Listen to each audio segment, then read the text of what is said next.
before I jump into medias res, I want to tell you a little bit about myself. Yeah, I'm Alexandra Musto. I have a tech background. I have a master and PhD in computer science from TU München. And my first contact with agility was already when I did my PhD, and that was already in the last millennium. That was the time when I read Extreme Programming Explained by Kent Beck, and that book really made a lasting impression on me. And since then, I'm more or less a very enthusiastic agilist.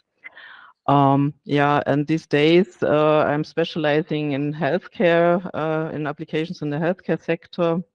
I work with agile teams in the healthcare sector in Germany for around 10 years now.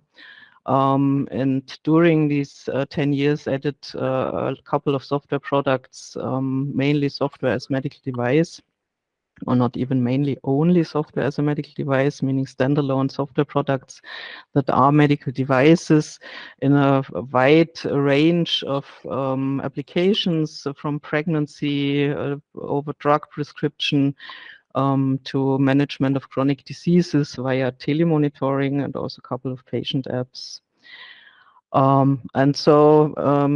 As you can see, my main experience is about the medical device industry. The talk is called Agile Software Development in Regulated Environments. It will be very heavily leaning on medical devices, but I think most of the findings and experience I can share with you are transferable to other regulated environments too. Yeah, and these days I work as a freelance product owner, I work as freelance interim manager and also agile coach, I've done also a couple of agile transformation in medical device companies. Yeah, so that was about me. So what to expect from this talk now? Nicole already said it. I want to share basically my experience. I am doing this for 10 years. I've seen a lot. And also some best practices I really have derived from all the mistakes I made basically in these 10 years. The talk is targeted towards mainly people working in the Scrum team, meaning product owners, Scrum Master, developers, also managers and decision makers, not so much towards people working in quality management. So don't expect a ready blueprint for making medical devices with agile processes. But I hope you can take something away from it as member of a Scrum team in a regulated industry. Yeah, short overview about the structure. I want to start with a little definition. What do I mean with regulated environments? Next, I will try to explain a little bit with the example of a waterfall process versus agile process, and where the main challenges are about agility in regulated environments. And then I'd like to share 3 typical scenarios that I've encountered during these 10 years in the industry, and where the common pitfalls and mistakes lie in any of these scenarios. And lastly, probably why you're all here, how to go about agile software development in regulated environments. So what are the best practices and how would I do it today? Okay, so as promised, little overview. What do I mean when I say regulated environments? To the right, you see a couple of pictures that are examples for regulated industries. But in principle, it's really any controlled environment where rules state which conditions must be met by a company to produce a valid result or goods of a guaranteed level of quality. Meaning there are just a couple of regulations and rules that bind the company that wants to be in this environment and in this market and sell products. If you violate these rules, that may lead to a loss of license to operate, meaning you can't enter the market, you have to recall your products, and generally you will be in a lot of trouble depending on how heavily regulated it is. The regulations may come from several sources, from EU and national law. In the medical device example, it's of course the MDR and standardization bodies. It can come from regulatory bodies like the FDA, but also from the company itself or even the customers, which seems to be a thing in the automotive industry. Yeah, which is already the first example. Heavily regulated industries are automotive, pharma, medical devices, aviation, generally everything where security and safety is a thing. And on the right, you see a couple of pictures, and two of them, like these two, are medical device apps that I have done. And thanks to Elsa GmbH, who did the UX for providing me with screens. Yeah, so this was short definition. What do I mean with regulated environment? And now to waterfall versus agile, and what are the problems with any approach, or with the agile approach, the challenges with the agile approach. Yeah, so the talk is called Agile Software Development. So of course, the first thing I show you is this very waterfall-y V model. And why do I show it to you? Because it's really good to illustrate, I would say, one of the most important principles that you must adhere to when you want to develop products in a regulated environment, and that's traceability. Traceability in this V model, I think the older people among you may know it, the younger might not have ever seen it, I don't know. The V model basically says if you want to develop something, you start with a cause specification, you go down to a more detailed specification, and if everything is specified, then you implement, and then on the leg up here, you do the testing. And these are all these arrows here are more or less something that depicts traceability. Traceability means the ability to trace the life of any of these requirements forwards or backwards through the whole implementation process, or even through the whole product life cycle, meaning if you implement something here, you have to be able to show what was the original stakeholder requirement that made this implementation necessary. And this is in a regulated environment, something I have encountered very frequently. Yeah, the auditor comes to the company, the auditor sits with the developer, asks the developer, this change here, can you please show me what the requirement for this change was? And then you basically have to be able to go all the way up here and go back to the original stakeholder requirement. Another form of traceability that's required is basically you have to be able to show the relationship between all the artifacts that you produce in your development process. And most importantly, the relationship between test and requirement. So on the leg up, when you do the verification, you have to be able to show which of the requirements you're verifying. And in the end, when you do the validation of the product, meaning does the product do its job, you have to show that you have validated basically all of the stakeholder requirements to be able to prove that. And in most regulated environments, there is some safety component involved, and that means you also have to do a risk management. And again, here, this influences everything here on the specification up down to the implementation level. And also here, you have to really keep a traceability. Yeah? This risk has been mitigated. If it was a new implementation, then you have to prove that there's no new risks have been introduced. Yeah, and the reason I showed you this with this model is that with the V model and with the waterfall process, it is very easy to keep this traceability. Yeah, because you start with a complete requirement specification.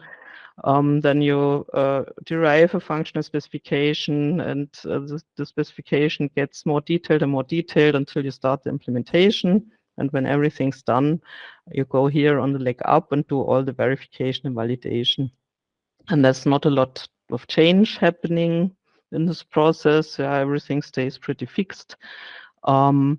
And so it's quite easy to create and maintain traceability in such a waterfall model. But now we're going to the agile side of the talk. And agile software development is pretty much the complete opposite of that. The whole agile paradigm is really centered around change. And I told you before, my first contact with agility was this book by Kent Beck, and the subtitle has really been my motto for quite a long time. It's called Embrace Change. And this is really more or less the founding paradigm of agility. Yeah, you want to be able to react on a changing environment. You want to minimize waste. You don't want to specify too much in the future because things might change.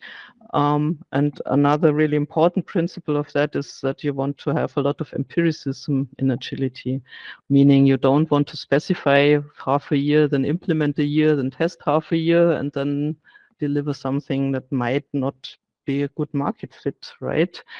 So agility centered around change, centered around just in time, like with this emerging, changing backlog, emerging specification, emerging architecture, which we have here on the left.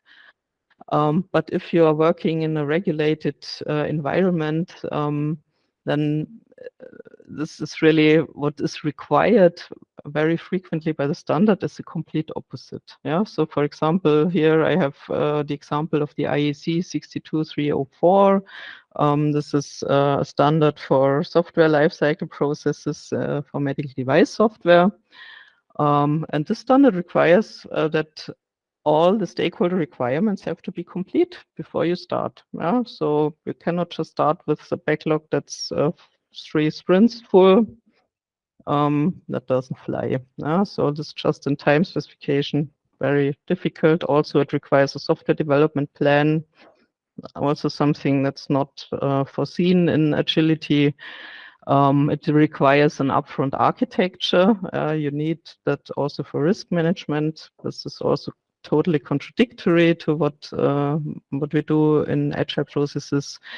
Then, of course, traceability, also very hard. If the backlog is constantly changing and evolving, how do I maintain traceability to my original stakeholder requirements? And then it's, of course, very documentation heavy, which is also completely contradictory to the agile motto that you have functional software is better than documentation, or it's prioritized over documentation.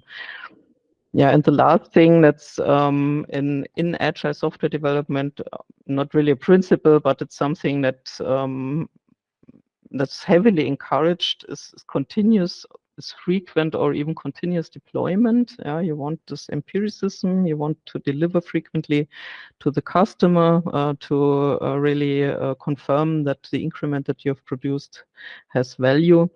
And that's also not really possible if you are in regulated industry. Yeah, before you can release something to the customer, you have to do at least some activities, sometimes lots of activities, but there must be a formal release where you confirm that you have done everything right. Yeah, so this picture, you probably all know that. It's basically the agile software development process that's totally geared to this principle of change and adaptability. The center is the sprint and the increment that's produced by the sprint. And one of the principles is, of course, that the backlog shouldn't be too overly specified. You have really a good specification, a good idea of what exactly you want to do only a couple of sprints ahead. And then the developers produce a useful increment that can be shipped to the customers and then verify that it really has value. Yeah, so this process, you probably know it. And yeah, this is now where I want to go to the 3 typical scenarios that I have encountered during my career when it comes to introducing agility in the medical device software development process. So the first typical scenario is that you are already producing a medical device, yeah, either standalone software, embedded software. You know what you're doing. You do it in a very waterfall way of work, but that works, right? But now you want to agilize your team because everybody does it. Yeah? So it must have some benefits. And of course, it has some benefits. We all know that. But it's sometimes not so easy to harvest them, right? And what very frequently happens in this scenario is something that I call agile waterfall. Yeah, so we have here again the V model. So the company comes from the V model. They have developed software in this waterfall way. And what very often happens is that they keep the left leg of this V model. They keep it exactly as it was, yeah, because the standards require all these upfront activities, right? We know we have to do it, so they just do it. They specify everything until down to the to the component design, and then they start the implementation. And this is where the little bit of agility is introduced. So you implement, you have a sprint, you have a backlog, you do the sprint planning. Yeah, and what happens here, and this is really, I don't want to say the sad thing, but it's a bit sad, yeah, because when you do it like this, the agile process gives not very little benefits actually. Yeah, you have a little bit leeway for self-organization and also for adaptability. You have little empiricism because you produce a functioning increment by the end of the sprint. And in the retrospective, you will be able to tweak your process a little bit and improve as a team. But the benefits are really very little. And what then happens very frequently is that the team really questions what is the benefit of all these meetings. And this then what happens then is what I always call cargo cult agile. Cargo cult meaning you do all the rituals of Scrum, but you haven't really understood the purpose, and therefore the benefits are very little. And I think this is very often the case where Scrum or Agile gets a bad reputation, yeah, because people say, "Oh, we're doing Scrum now. I spent 12 hours a week in meetings. This is bullshit." No? But very frequent. Okay, so scenario 1, very frequent. Scenario 2 is a scenario I've also seen quite a lot. Scenario 2 is basically the other way around. You are a software company, you are used to working on Agile, you already have Agile teams, and now you want to develop a software that is a medical device. And that can be a company that hasn't done medical devices before, or even a company that might have a team that does medical devices and now has a new team and they want to be more agile. Because they are new, they come maybe from different industries. And what happens then is scenario 2, I call that we make it up as we go. And I have totally have to confess that I'm super guilty of having done it like that more than once. What happens in this scenario is then you have a team here, the Scrum team, the product owner. These people are really experienced with Scrum. They are super agile. but they have absolutely no idea what they have to do with all this regulatory requirements. When it comes to traceability, the easy part is basically here, these little blue arrows backwards. This is all the traceability in the sprint that is produced with the sprint artifacts, meaning you have a product backlog item, you have a sprint backlog item that goes in the sprint that has acceptance criteria, is tested, and you can easily introduce mechanism to trace the test back to the product backlog item and the acceptance criterion. Yeah, that's usually not a problem. That's very well understood. What usually is not very well understood is how to trace back then to the original stakeholder requirements. Yeah? And I've seen that very frequently that there's a big confusion. Do we need the stakeholder requirements even? Not to mention that they're usually not there upfront and not complete, and so on. And so this is the other big point of confusion, is if you come from a Scrum background, you used to start with a product backlog that is not very full and not very detailed. You have not a very good idea about what activities are really needed pre-development. And that ties then into the other point that you don't really know what activities you need to do pre-release.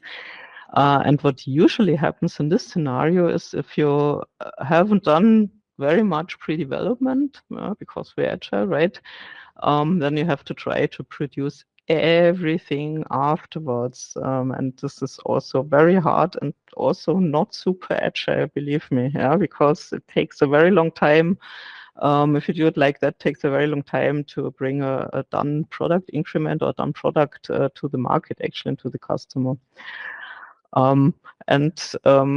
What also happens very often in a scenario, and I tried to depict this with this little pirate flag here, is that there will be a lot of team resistance also, because these people are used to work agile. They are self-organizing.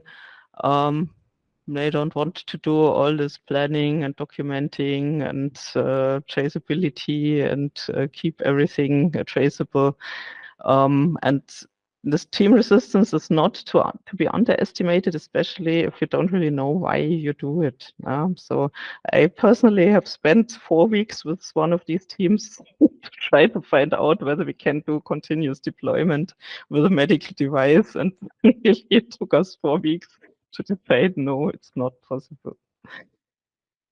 Yeah, and the third scenario is, and this was a very, very frequent scenario before we had the MDR. The third scenario is you are a software company, you have already developed a software product, everything is done, and then you find out it's a medical device.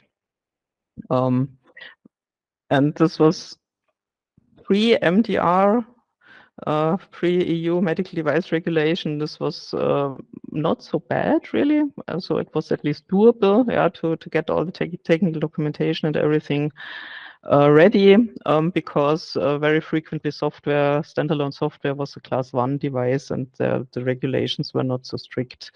Nowadays, after the MDR introduction, I would not recommend that. I call this scenario post hoc everything, meaning you have to do everything afterwards. That really starts even with intended use, classification of the product. You haven't done any risk management. You don't have a design history. How do I create traceability of my activities post hoc? Very, very hard. And if a notified body looks into this documentation, now with the MDR, they won't be happy. So this is doesn't fly anymore. I don't recommend that. Yeah, so these were the 3 most frequent scenarios I've encountered. I'm really curious if you have encountered different scenarios or more or less. And now to the last part of my talk, where I want to share a little bit about what I've learned from all my mistakes and how to go about agile software development in regulated environments. Yeah, how to go about it then? The first thing looks like a no-brainer, but it very frequently isn't. The first step really is evaluate all applicable regulations for your industry towards all regulations that are applicable to your situation. And I can really recommend that you don't rely completely on consultants. I've seen this very frequently. Companies fetch a consultant that is very knowledgeable about regulatory affairs, and the consultant sets up all the systems and processes and everything. But what happens then frequently is that these consultants are very frequently, they don't know Agile, sometimes they don't know software development very well. And you end up with a process that might be very suboptimal, but you don't even know what you can change. Now, if you do it like that, you will end up in a situation where you will be very rigid and don't have any good arguments, and can also not really very well adapt because you're not really understanding what you're doing. So my recommendation after 10 years in this industry, somebody has to read the law, to read the standard and see what it really requires. Yeah, and from these regulations, of course, you have to derive all the requirements towards the product and the process. You have to derive which documentation artifacts are needed. And the important point is now, when do you need these artifacts? So when are they needed? And this you have to analyze really very, very well. So when you come from this agile waterfall process, it's very frequently that you maybe didn't look very well into the standard, what really needs to be done upfront and what can also change, for example. Because even if the standard says you have to have everything upfront, like a plan, like an architecture, that doesn't mean it can't change, right? Yeah, so you have to do some activities there, but it doesn't have to be super complete down to the implementation. And if we go to the agile model here, what you really should use to tackle this issue, when do I have to make changes in the development process? I want to create a new increment now. I have a product backlog that wasn't completely specified. Now there come things I haven't maybe thought about in that level of detail. What do I have to do now? And you should really, really use the definition of ready and the definition of done to tackle these points in time when you have to introduce these changes. For example, in my industry, medical devices, definition of ready should include each product backlog item has to be risk managed. Each product backlog item has to be evaluated about architectural impact. And if that's not done, and if it's not documented, it cannot go in the sprint. And the same definition of done. This must, of course, include all the verification, but it can also include some validation. That might be a thing. So you can maybe go all the way up here and try to validate your increment already. You obviously cannot release it to the market, but you may be able to do some usability tests, or you may be able to let the stakeholders use it. And with the definition of done, when you use that, you can also use it to build your documentation also incrementally up as you build the software product. Yeah, and then of course you have to write an SOP that reflects all these findings, and everybody here in this team needs to be trained and needs to know what's expected of them. Yeah, I have a couple of other recommendations to get really, or that might save you a lot of time and effort when you want to do it in an agile way in a regulated environment. before you start, also look into tools. Look into tools, for example, for controlled documents. If you do all your documentation in Confluence, that's fine, but you might get into trouble if for some documents there's a review and a release process required, for example. Or you might get into trouble that the versioning is not really super obvious. No? So please have a look. Yeah, for Confluence, for example, there are plugins that do that and can keep using Confluence, and it's super easy to get a compliant documentation. Then if you're doing a medical device, and most of the time now under the MDR, the medical device will be a class 2A device or higher. It's very rare that you have lower class devices, and that means you will have to send the technical documentation in. Please do the work before you start. Look into tools to create a technical documentation in the required format. The auditor, it will be super hard if you just have some Confluence pages to print, to create a PDF and send it in a format that the auditor will like. Yeah. Good news is also for creating technical documentation, for creating such PDFs, for example, there are also Confluence plugins. Just evaluate them beforehand. What do I need? Then on the topic of traceability, look into test management tools. There are a couple of plugins for Jira that make it quite easy, not only to create traceability between test, product backlog item, acceptance criterion, but also create a documentation for all the test runs and on which build they have been running and so on. So this will also be something that will make your life a lot easier. And the last one really is something that I've learned only not so long ago. What I would really do these days if I would start a project in a regulated industry or in a medical device, I would really look into a lightweight PLM tool, a product lifecycle management tool. Because I think that will be super helpful to support you with the traceability between all your product backlog items and the artifacts that you create during development, during the sprints, and the stakeholder requirements. Because you need to be able to trace everything back to your original requirement specification. It will also help you with risk management, and most of the tools even will help you with how to implement the standards and what you need to adhere to. So I think this could be really a good investment to have a look into that. I recommend a lightweight tool because honestly, everybody wants to work with Jira.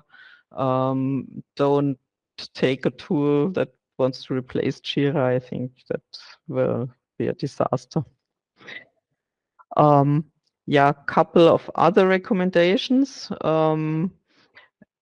are make heavy use of Scrum best practices, specifically in the test-driven development area, because I think that will be super, super helpful and help you to pull lots of activities on the right leg of this V model into the sprint, so that you're not just confined to this little area here with the agility, but you can really, with some of the verification and validation activities, you can really go up till user validation maybe.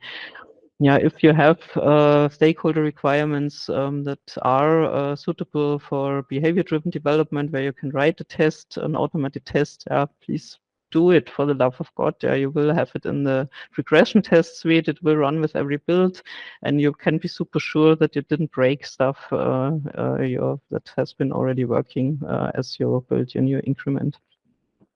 So there's really, if you make heavy use of these tools and also CI/CD, at least to the integration environment, I think that will help you a lot to pull many of these activities into the sprint. Not in every sprint, maybe not in the same sprint, but you will be able to build up your documentation and also the validation as you go with the implementation. And maybe you can even do some of the user validation in a sprint. There will still be always activities left that you have to do afterwards once the product is done. For example, the whole usability documentation, specifically when you have a medical device that very frequently requires a special patient population, for example, to do the usability tests, and you don't want to do acceptance tests with 80-year-old patients in every sprint. It just doesn't make sense. Okay, and this is my last slide now. And oh God, yeah, I'm already very far along, but just a little example. So what does that mean? For example, in medical device development, you have here the MDR, you have a couple of standards that you have really to look into. And that gives you already lots and lots and lots of activities that you have, and artifacts also that you have to produce. I talked about most of them already. And then in the definition of ready, you will have, as I already said, the risk management. You will have the architectural impact of the product backlog item that needs to be assessed. And what's also quite helpful, what I found quite helpful always, is if you already include some test automation / regression test strategy here, where you already specify which of the acceptance criteria you want to have automatically tested and which can be just inspected visually. Yeah, and again, also in the definition of done will be included, of course, all the testing, but also all the architecture documentation update, risk file update, and maybe also partial validation. Yeah, for example, if you have completed a feature or an epic, definition of done can also say you want to have some of the epic ACs validated here. Yeah, there will, as I said, there will be some activities left after after you are done with developing your medical device, but it will not be this huge mountain that will take you a year to complete. Yes, and now I'm done. And do you have any questions?